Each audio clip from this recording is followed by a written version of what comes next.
നമസ്കാരം. എല്ലാ മാധ്യമ സുഹൃത്തുക്കൾക്കും സ്വാഗതം. ഇന്ന് അഖിലതന്ത്രി പ്രചാരക സഭയുടെ ശക്തമായ ഒരു തീരുമാനവും ആവശ്യവും നിങ്ങളെവരെ അറിയിക്കുക, അതിലൂടെ ഹിന്ദു സമൂഹത്തെ ആചാരാനുഷ്ഠാനത്തിന്റെ ഭാഗമായിട്ട് ഇന്ന് ഏറ്റവും കൂടുതൽ വിഷമങ്ങൾ അനുഭവിക്കുന്ന ഒരു സമൂഹത്തെ സംരക്ഷിക്കുക എന്നുള്ളൊരു ആവശ്യമായിട്ടാണ് മുന്നോട്ട് പോകുന്നത്.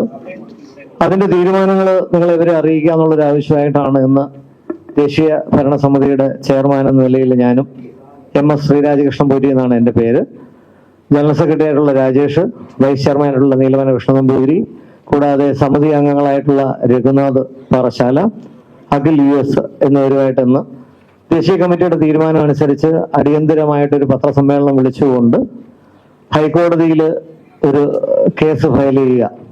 കാര്യം ശബരിമല സ്വർണ്ണക്കൊള്ള കേസുമായിട്ട് ബന്ധപ്പെട്ടാണ്. അതിന്റെ അന്വേഷണം CBI ഏൽപ്പിക്കുക എന്നുള്ളത് തന്നെയാണ് ആവശ്യം. ശബരിമല സ്വർണ്ണക്കൊള്ള കേസിലെ അന്വേഷണം അതിന്റെ ശരിയായ ദിശയിൽ തന്നെ മുന്നോട്ട് പോകണമെന്നാണ് ആഗ്രഹിക്കുന്നത്. നിയമത്തിന്റെ വഴിക്ക് തന്നെ പോട്ടെ. കുറ്റവാളികൾ ആരായാലും അവർക്കെതിരെ ശക്തമായ നടപടി തന്നെ സ്വീകരിക്കണം. ഏറ്റവും വലിയ വിഷമമുള്ളൊരു കാര്യമാണ് ഇപ്പോൾ 2 ദിവസം മുന്നേ നമ്മളെല്ലാവരും മാധ്യമങ്ങളിലൂടെയൊക്കെ അറിയാൻ സാധിച്ചത് തന്ത്രിയെ അറസ്റ്റ് ചെയ്യുമെന്നുള്ളൊരു വിഷയം. കാര്യം 15 രാജ്യങ്ങളിലായിട്ട് 1000 ക്ഷേത്രങ്ങളിലെ തന്ത്രമുള്ളൊരു തന്ത്രിയാണ് അദ്ദേഹം. മുൻ ദേവസ്വം മന്ത്രി കടകംപള്ളിയെ നമ്മൾ കുറച്ച് ദിവസം മുമ്പേ ചോദ്യം ചെയ്തതായിട്ട് കാണാൻ പറ്റി. അതിനുശേഷം അതിനെക്കുറിച്ചൊരു വ്യക്തമായ ഒരു വാർത്തയോ കാര്യങ്ങളൊന്നും കാണുന്നില്ല. കൂടാതെ തന്നെ അന്വേഷണ സംഘം നമ്മൾ കേട്ടതാണ് പ്രശാന്തിന്റെ, മുൻ ദേവസ്വം പ്രസിഡന്റ് പ്രശാന്തിന്റെ പേര് വരെ ലിസ്റ്റിലുള്ളതായിട്ട്. ഇതുവരെ അതിന്റെ ചോദ്യം ചെയ്യലോ ഒന്നും തന്നെ നമുക്ക് കാണാൻ കഴിഞ്ഞില്ല. കൂടാതെ ഈ കവർച്ച നടന്ന സമയത്തുള്ള ബോർഡ് അംഗങ്ങളെയും, അതിൽ ഒരു ബോർഡ് അംഗത്തെ ഇന്നലെ അറസ്റ്റ് ചെയ്തു. നമ്മളെല്ലാവരും വാർത്ത കേട്ടു, മാധ്യമങ്ങളിലെല്ലാവരും അറിഞ്ഞു തന്നെ വിശ്വസിക്കുന്നു. പത്മകുമാർ പ്രസിഡന്റ് ആയിട്ടിരിക്കുന്ന സമയത്തുള്ള ബോർഡ് അംഗം വിജയകുമാറിനെ ഇന്നലെ അറസ്റ്റ് ചെയ്തു. കൂടാതെ തന്നെ ശങ്കർദാസ്, അദ്ദേഹത്തിനെ എന്തുകൊണ്ടാണ് ചോദ്യം ചെയ്യുകയോ അറസ്റ്റ് ചെയ്യുകയോ ചെയ്യാത്തെന്നുള്ള ഹൈക്കോടതിയുടെ കർശനമായ വിമർശനം ഇന്നലെ ഉണ്ടായിട്ടുണ്ട്. അപ്പോൾ അധികാരം ദുർവിനിയോഗപ്പെടുത്തുക എന്നുള്ളൊരവസ്ഥയിൽ തന്നെയാണ് ഇന്ന് കാര്യങ്ങൾ നടന്നുകൊണ്ടിരിക്കുന്നത്. അപ്പോൾ ഈ കവർ ചെയ്യപ്പെട്ട സ്വർണത്തിന്റെ പണം സ്വർണം എവിടെ എത്തി, ആരുടെയൊക്കെ കയ്യിൽ കടന്നു നിന്നിട്ടുള്ളത് എന്നുള്ളതാണ് നമ്മൾ ആദ്യം മനസ്സിലാക്കേണ്ടത്. അതിനു വേണ്ടിയിട്ട് CBI അന്വേഷണം തന്നെ ശക്തമായിട്ട് വേണം. കൂടാതെ തന്നെ ഈ കേസിന് സംസ്ഥാനത്തിനകത്തും പുറത്തുമായിട്ട് പല ബന്ധങ്ങൾ ഉണ്ടാകാൻ സാധ്യതയുണ്ട്. അതുകൊണ്ട് CBI അന്വേഷിച്ചാൽ മാത്രമേ ഇതിന്റെ ശക്തമായിട്ടുള്ള നിലപാടും ഇല്ലെങ്കിൽ സത്യാവസ്ഥ പുറത്തു വരൂ. കൂടാതെ തന്നെ മകരവിളക്ക് അടുത്തിരിക്കുക ഭക്തജനങ്ങളുടെ വികാരങ്ങളെ പോലും മാനിക്കാതെ തന്ത്രിയെ അറസ്റ്റ് ചെയ്തത് വേദനാജനകം തന്നെയാണ്. ഹൈന്ദവ സമൂഹത്തിന് തന്നെ വേദനാജനകമായിട്ടുള്ള ഒരു കാര്യമാണ്. പിന്നെ എല്ലാ ദുരൂഹതകളും നീക്കി യഥാർത്ഥ കുറ്റവാളികളെ നിയമത്തിന് മുന്നിൽ കൊണ്ടുവരണം എന്ന് തന്നെയാണ് ഞങ്ങളുടെ ആവശ്യം. അതിനായിട്ട് CBI ഹൈക്കോടതിയിൽ ഒരു കേസ് ഫയൽ ചെയ്തുകൊണ്ട് CBIക്ക് അന്വേഷണം വിട്ടുകൊടുക്കുന്ന രീതിയിൽ മുന്നോട്ട് പോകാൻ തന്നെയാണ് തീരുമാനം. കൂടാതെ തന്നെ നമ്മൾ ഒരു ചെറിയൊരു ചോദ്യം കൂടെ ഉണ്ട്, സമൂഹത്തിനോട് തന്നെയാണ്, അല്ലെങ്കിൽ ഇന്നത്തെ സർക്കാരിനോട് തന്നെയാണ് ചോദിക്കുന്നത്. കേരളത്തിനകത്തും പുറത്തുമായിട്ട് പല ക്ഷേത്രങ്ങളിൽ ആഭരണങ്ങൾ മോഷണം പോയിട്ടുണ്ട്. ഇതിനെല്ലാം ആ ക്ഷേത്രങ്ങളിലെ തന്ത്രിമാരെ അറസ്റ്റ് ചെയ്ത് ഉള്ളിലിടുന്നതാണോ നടപടി? അതല്ലല്ലോ. അപ്പൊ അതിന്റെ ഈ സ്വർണം പോയി എന്ന് പറയുന്ന അഡ്മിനിസ്ട്രേറ്റീവ് പവർ എന്ന് പറയുന്ന ദേവസ്വം ബോർഡാണ്. അഡ്മിനിസ്ട്രേറ്റീവ് കാര്യങ്ങളെല്ലാം തീരുമാനിക്കേണ്ട ദേവസ്വം ബോർഡാണ്. അവിടെ തന്ത്രി എന്ന് പറയുന്നത് ആചാരാനുഷ്ഠാനങ്ങളുടെ സംരക്ഷകൻ മാത്രമാണ്. അപ്പൊ ആചാരാനുഷ്ഠാനങ്ങളെ സംരക്ഷിക്കേണ്ട ഉത്തരവാദിത്തമുള്ള ഒരാളെ അറസ്റ്റ് ചെയ്തു എന്ന് നമുക്ക് മനസ്സിലാക്കാൻ സാധിച്ചു. അപ്പോൾ ഇതുമായിട്ട് ബന്ധപ്പെട്ട് അഡ്മിനിസ്ട്രേറ്റീവ് പവറുള്ള പലരും ഇതിൽ ചെയ്യേണ്ട കാര്യങ്ങൾ ചെയ്ത് ഒപ്പിട്ട് കൊടുക്കുക, ഇല്ലെങ്കിൽ ഇതിനകത്ത് പേപ്പർ പാസ്സാക്കി കൊടുക്കുക, ഇത് പുറത്ത് സ്വർണ്ണപ്പാളികൾ പുറത്ത് കൊണ്ടുപോകാൻ കൂട്ടുനിന്ന് അവരൊക്കെ പുറത്ത് നിൽക്കുമ്പോൾ ഈ തന്ത്രി അകത്ത് കിടക്കുന്നതിൽ എന്തെങ്കിലും ഒരു അർത്ഥമുണ്ടോ? അത് മാധ്യമങ്ങളിലൂടെ പുറത്തു വരികയും ഇനി ഇതുപോലെയുള്ള കേരളത്തിനകത്തുള്ള പല ക്ഷേത്രങ്ങളിലും സ്വർണ്ണങ്ങൾ മോഷണം പോയിട്ടുണ്ട്. അവിടെയെല്ലാം തന്ത്രിമാരെ പിടിച്ച് അകത്തിടുന്ന ഒരവസ്ഥ ഇനിയെങ്കിലും ഉണ്ടാവരുത്. കൂടാതെ തന്നെ ഈ ആചാരാനുഷ്ഠാനങ്ങളെ സംരക്ഷിക്കപ്പെടുക തന്നെ വേണം. ആചാരാനുഷ്ഠാനങ്ങളുടെ അവസാന വാക്കെന്ന് പറയുന്നത് തന്ത്രി തന്നെയാണ്. അനുജ്ഞ എന്ന് പറയുമ്പോൾ തന്നെ നമ്മൾ കഴിഞ്ഞ ദിവസങ്ങളിൽ ഏഷ്യാനെറ്റ് ന്യൂസിലെന്തോ വിനു ചോദിക്കുകയുണ്ടായി രാഹുൽ ഈശ്വറിനോട്, എന്താണ് അനുജ്ഞയെന്ന്. അപ്പോ ദേവന്റെ പ്രസാദത്തിൽ ഇടപെടുന്നത് അധിപതി ദേവന്റെ അനുമതി വാങ്ങണമെന്നാണ് തന്ത്രശാസ്ത്രങ്ങൾ അനുശാസിക്കുന്നത്. അപ്പൊ ഈ പ്രാസാദം അവരുടെ അഭിപ്രായത്തിൽ ദിവ്യ ശരീരത്തിന്റെ ഭാഗമാണ്, ഭഗവാന്റെ ദിവ്യ ശരീരത്തിന്റെ ഭാഗമാണ് പ്രാസാദം. അതിനാൽ ശ്രീകോവിലെ ക്ഷേത്ര പ്രാസാദത്തിന്റെ മറ്റു ഭാഗങ്ങളിലോ പുനരുദ്ധാരണമോ മറ്റ് മരാമത്ത് ജോലികളോ നടത്തേണ്ടി വരുമ്പോൾ അനുജ്ഞാ കലശം നടത്തേണ്ടത് ആവശ്യമാണ്. ഇതൊരു പ്രാർത്ഥനാ ചടങ്ങായിട്ടാണ് നടത്തുന്നത്. ഭഗവാനോട് നമ്മുടെ ആവശ്യം എന്താണോ അത് പ്രാർത്ഥനയിലൂടെ അവതരിപ്പിച്ചുകൊണ്ട് അനുജ്ഞാ കലശമാടി അനുവാദം വാങ്ങിയിട്ടാണ് ഈ കാര്യങ്ങൾ ചെയ്യുന്നത്.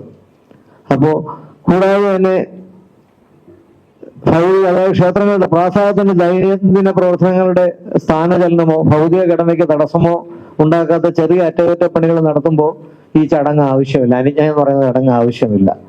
അപ്പോൾ അനുജ്ഞ എന്താണെന്ന് പോലും അറിയാതെ ഈ ചാനൽ ചർച്ചയിൽ കയറി ഇരുന്നുകൊണ്ട് പലരും അഭിപ്രായം പറയുമ്പോൾ സത്യം പറയാൻ കേട്ടിട്ട് വിഷമമാണ് തോന്നുന്നത്. കാര്യം ഈ തന്ത്രം എന്താണെന്നോ ഇല്ലെങ്കിൽ ഈ അനുഷ്ഠാന കലകൾ എന്താണെന്നോ ആചാരാനുഷ്ഠാനങ്ങൾ എന്താണെന്നോ പോലും അറിയാതെ വന്ന ചാനലിനകത്തിരുന്നുകൊണ്ട് അയാളെ അറസ്റ്റ് ചെയ്യണം, അയാൾ കള്ളനാണ്. അപ്പോൾ തീർച്ചയായിട്ടും ഇത്രയും കാലം നമ്മൾ പലരും അദ്ദേഹത്തിനെ വളരെ ഉയർത്തി തന്നെ കാട്ടിയിട്ടുണ്ട്. കാരണം പിറന്നുകൊണ്ടല്ല, കാര്യം പറഞ്ഞു തരാം. സ്ത്രീ പ്രവേശന വിഷയം വന്ന സമയത്ത് അദ്ദേഹം എടുത്ത നിലപാടിന് നമ്മൾ മാധ്യമക്കാർ തന്നെ, നിങ്ങളുടെ മാധ്യമക്കാർ തന്നെയാണ് ഏറ്റവും കൂടുതൽ ഉയർത്തി കാണിച്ചത് അല്ലേ? കാര്യം അദ്ദേഹം എടുത്ത തീരുമാനം ശക്തമായിരുന്നു. സ്ത്രീ പ്രവേശന വിഷയം വന്ന സമയത്ത് അദ്ദേഹം ആൾക്കാരെ എല്ലാം മാറ്റി നിർത്തി ശുദ്ധി ചെയ്യുകയും കൂടാതെ നടപടി ശുദ്ധി നടത്തുകയും കൂടാതെ തന്നെ കൂട്ടി താക്കോല് മാറ്റിവെക്കും എന്ന് പറഞ്ഞൊരു തീരുമാനത്തിന് നമ്മൾ എല്ലാവരും അനുകൂലിച്ച ആൾക്കാരാണ്. പക്ഷെ ഇന്ന് സംശയത്തിന്റെ നിലവിൽ അദ്ദേഹത്തിനെ അറസ്റ്റ് ചെയ്തു എന്നൊരവസ്ഥ വന്നപ്പോൾ ഇന്നും കോടതി കുറ്റക്കാരനാണെന്ന് പറഞ്ഞിട്ടില്ല. കാര്യം അദ്ദേഹം അനുജ്ഞ വാങ്ങിച്ചു കൊടുത്തില്ല എന്നൊറ്റ കാരണം കൊണ്ടാണ് ഇന്നത്തെ അറസ്റ്റ്.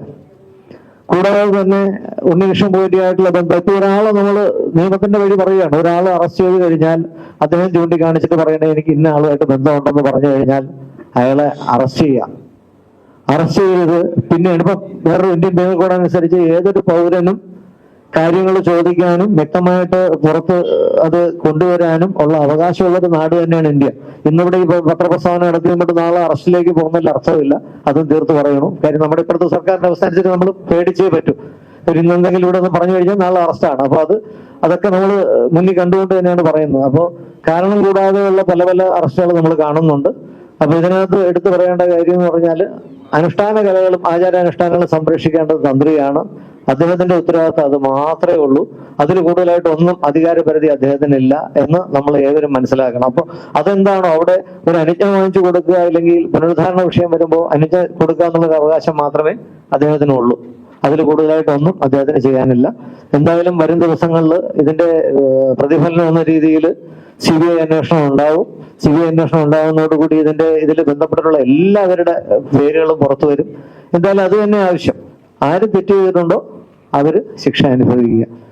എന്തായാലും കൂടെ നമ്മുടെ വൈസ് ചെയർമാൻ നിലവൻ വിഷ്ണുപൂരിയുണ്ട്, ജനറൽ സെക്രട്ടറി രാജേഷ് ഉണ്ട്. അവര് പാർട്ടി സംസാരിക്കും. എന്തായാലും ഇതിന്റെ നടപടിയായിട്ട് മുന്നോട്ട് പോവുകയാണ്. മാധ്യമ സുഹൃത്തുക്കളുടെ എല്ലാവരുടെ സഹകരണം ഉണ്ടാവണമെന്ന് ആവശ്യപ്പെടുന്നു. നന്ദി, നമസ്കാരം.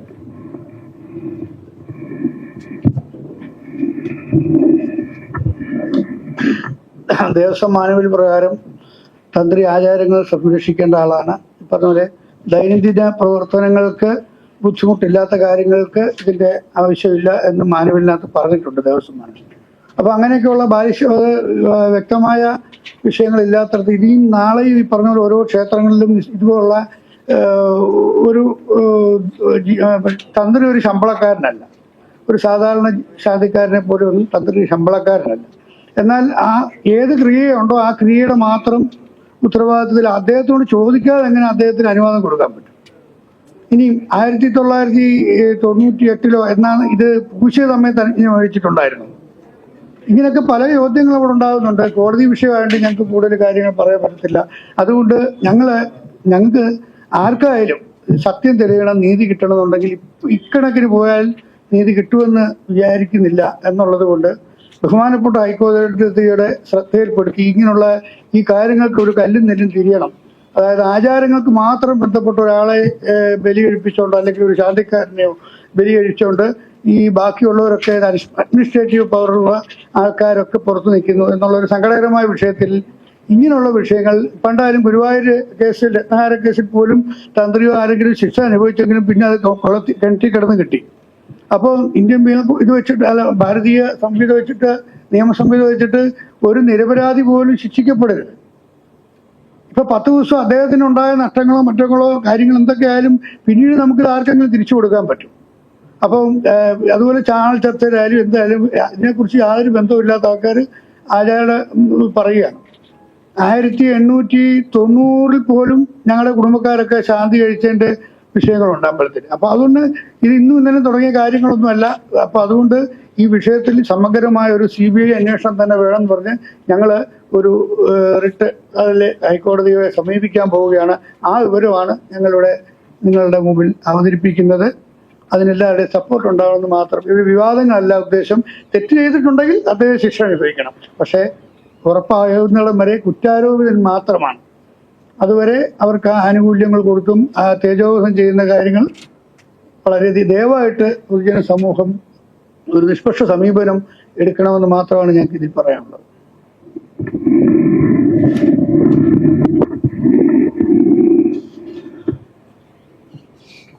നമ്മുടെ തന്ത്രി പ്രചാര സഭ ഇന്ന് ഇപ്പോൾ ഒരു ഹൈക്കോടതിയിലോട്ടൊരു പെറ്റീഷൻ മൂവ് ചെയ്യാൻ വേണ്ടിയാണ് നമ്മൾ ഇന്നിപ്പോൾ ഈ ഒരു പരിപാടി നടത്തിയിട്ടുള്ളത്. കാരണം പറഞ്ഞാൽ ആചാര്യ സംരക്ഷണം എന്ന് പറയുന്നത് വളരെ അത്യാവശ്യമായിട്ടുള്ളൊരു ഘടകമാണ്. അതിൽ തന്ത്രി എന്ന് പറയുന്ന ഒരു ഹോണറബിൾ പോസ്റ്റാണ് തന്ത്രിക്ക് ഒരു ക്ഷേത്രത്തിൻ്റെ പ്രതിഷ്ഠ, വിഗ്രഹം, ആ പ്രതിഷ്ഠയ്ക്കുള്ള പൂജാ കാര്യങ്ങൾ, നവീകരണം, അങ്ങനെയുള്ള ഒത്തിരി കലശം, ഇങ്ങനെയുള്ള പൂജകൾക്ക് മാത്രമാണ് തന്ത്രിയുടെ പ്രാതിനിധ്യം പറയുന്നത്. ഇപ്പോൾ തന്ത്രിയെ പോലുള്ള ആളുകൾ ഇത്തരത്തിലുള്ള പ്രവൃത്തിയിൽ ഏർപ്പെട്ടിട്ടുണ്ടെങ്കിൽ അത് തെറ്റാണെന്നാണ് നമ്മുടെ സഭയുടെ നിലപാട്. പക്ഷെ അത് സത്യസന്ധമായിട്ടുള്ളൊരു അന്വേഷണം കൊണ്ടുവരണം. അദ്ദേഹം ഇത്തരത്തിലുള്ള പ്രവൃത്തിയിൽ ഏർപ്പെട്ടിട്ടുണ്ടോ എന്ന് വെച്ചാൽ ആചാര്യ തപസ്മാനയ ജപേന നിയമേന ച ഉത്സവാന അന്നദാനേ ച ക്ഷേത്ര. ഒരു ആചാര്യൻ എന്ന് പറയുന്ന സാന്നിധ്യമാണ് ഫസ്റ്റ് ഒരു ക്ഷേത്രത്തിന് ആവശ്യം.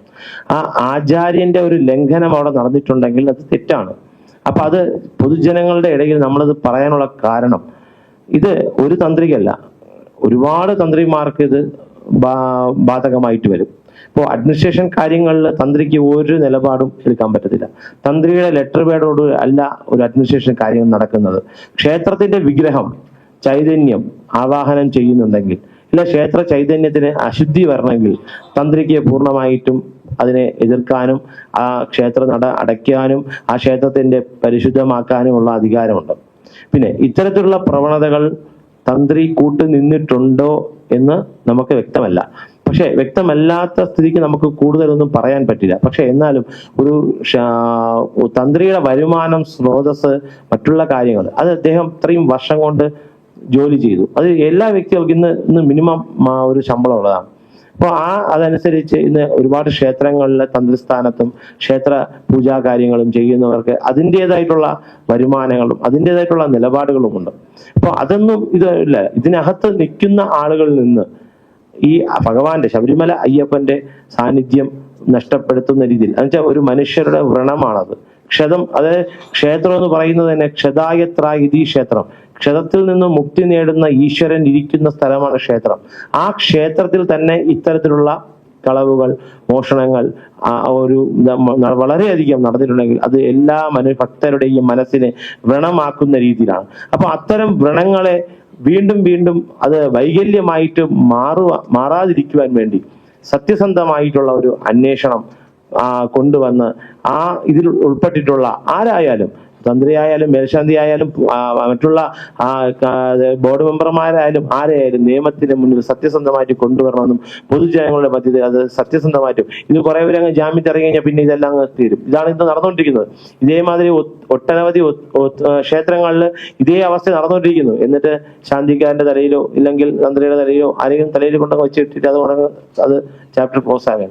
അപ്പൊ അതത്രയും ഇനി പാടില്ല. ശബരിമല പോലുള്ള മഹാക്ഷേത്രങ്ങൾ എത്ര ലക്ഷം ഭക്തരെന്നല്ല അവിടെ വരുന്നത്. ആ ഭക്തരുടെ ഒരു വിശ്വാസമാണ് ആ അയ്യപ്പന്റെ വിശ്വാസം. ഇന്ന് ശൈവ വൈഷ്ണവ ശാക്തേയ ഭാവത്തിലുള്ള ദേവനാണ് ശാസ്താവ്. അപ്പൊ ആ ഭാവത്തിൽ ഇരിക്കുന്ന സാന്നിധ്യം ഒരു ക്ഷേത്രത്തില്, ആ വിഗ്രഹാരാധന, ആ വിഗ്രഹം എന്ന് പറഞ്ഞാൽ ഒരു കല്ലായിട്ട് സങ്കല്പിക്കണമെങ്കിലും ഒരു മനുഷ്യന്റെ, നമ്മുടെ ശരീരത്തിൽ തന്നെ ഈശ്വരൻ ഉണ്ടെന്നാണ് പറയുന്നത്. ഭഗവത്ഗീതയിൽ പറഞ്ഞിട്ടുണ്ട്, ഇതം ശരീരം കൗന്ദേയ അഭീതിയതേ ദേഹം ദേവാലയം പ്രോക്തോ ജീവം ദേവ സദാശിവം. അങ്ങനെയാണ് ആ വിഗ്രഹം. ആ വിഗ്രഹം നമ്മളെ മനസ്സിന്റെ പ്രാർത്ഥന. ആ വിഗ്രഹത്തിന്റെ സാന്നിധ്യമാണ് തന്ത്രി. തന്ത്രി പ്രതിഷ്ഠ ചെയ്യുന്നത് ആ ഭഗവാന്റെ സാന്നിധ്യമാണ്. അപ്പൊ ആ ഒരു പ്രാണൻ കൊടുത്ത് ജീവൻ കൊടുത്ത് ചെയ്യുന്ന കർത്തവ്യത്തിൽ കളങ്കപ്പെടുത്തിയിട്ടുണ്ടെങ്കിൽ തീർച്ചയായിട്ടും അത് കുറ്റക്കാരനാണെങ്കിൽ അദ്ദേഹത്തിന് നടപടിയെടുക്കുക.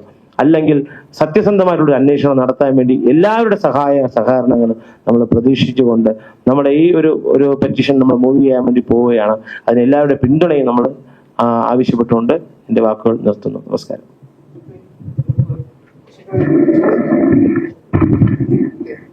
ഒന്നുമില്ല. എന്തായാലും ഹൈക്കോടതിയോട് ആവശ്യപ്പെടുന്ന ഒരു കാര്യം കൊണ്ട് ആചാരാനുഷ്ഠാനങ്ങളെ പൂർണ്ണമായിട്ട് നിലനിർത്തിക്കൊണ്ട് തന്നെ മുന്നോട്ട് പോകണമെന്ന് തന്നെയാണ് കാര്യം. ഇത് വേറൊന്നും തന്നെ ഇല്ല. എന്തെങ്കിലും ചോദിക്കാനുണ്ടെങ്കിൽ